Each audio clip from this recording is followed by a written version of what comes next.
আবু সাইদকে নিয়ে সারা বাংলাদেশ ভাবে, কারণ আবু সাইদ এবং শহীদদের কারণে বাংলাদেশ মুক্ত হয়েছে।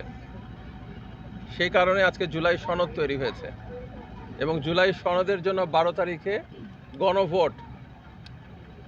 এরকম গণভোট শত বছরে একবার দুইবার হয়। বাংলাদেশে জুলাই সনদের পক্ষে, হায়ের পক্ষে গণভোট দিয়ে আবু সাইদের যে স্বপ্ন, জুলাই শহীদদের যে স্বপ্ন, সেটা বাস্তবায়নের ব্যবস্থা করতে হবে। এছাড়াও বাংলাদেশে তো গত 3বার ভোট হয় নাই।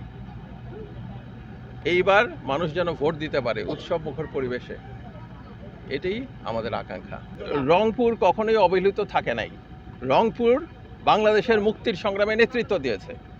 বাংলাদেশের শুধু এখন না, সেই ফকির সন্ন্যাসী বিদ্রোহের থেকে, আপনার নুরুল দিনের সময় থেকে বাংলাদেশের এই অঞ্চলের মুক্তির জন্য আপনার এই মানুষরা সোজা হয়ে দাঁড়িয়েছে, যেটার আপনার প্রতিফলন দেখলেন ওনার ছেলে আবু সাইদের মাধ্যমে।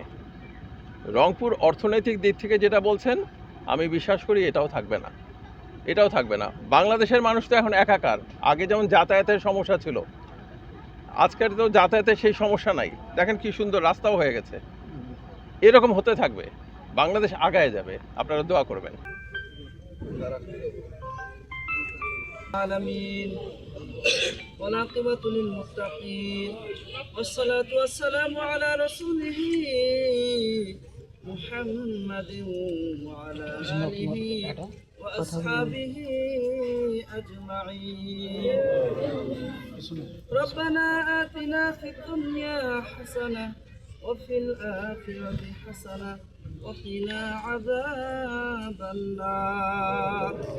يا أرحم الراحمين يا أرحم الراحمين يا أرحم الراحمين. আয় আল্লাহ, তাকিয়ে দেখেন মালিক রাষ্ট্রীয় মেহমানদেরকে নিয়ে।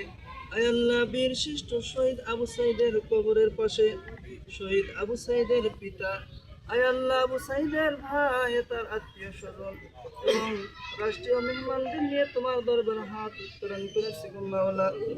আয় আল্লাহ, প্রত্যেকের গুনাহ খাতাগুলি মাফ করিয়া বৈষম্যের কারণে, যে বৈষম্য দূর করার জন্য বীর শ্রেষ্ঠ, আয় আল্লাহ, আমাদের এই সোনার মাঠ করিয়া দিন। ইন্নাকা আনতাত তাওয়াবুর রহিম। সুবহানা রাব্বিকা রাব্বিল ইজ্জাতি আম্মা ইয়াসিফুন وسلام على المرسلين. آمين آمين والحمد لله رب العالمين.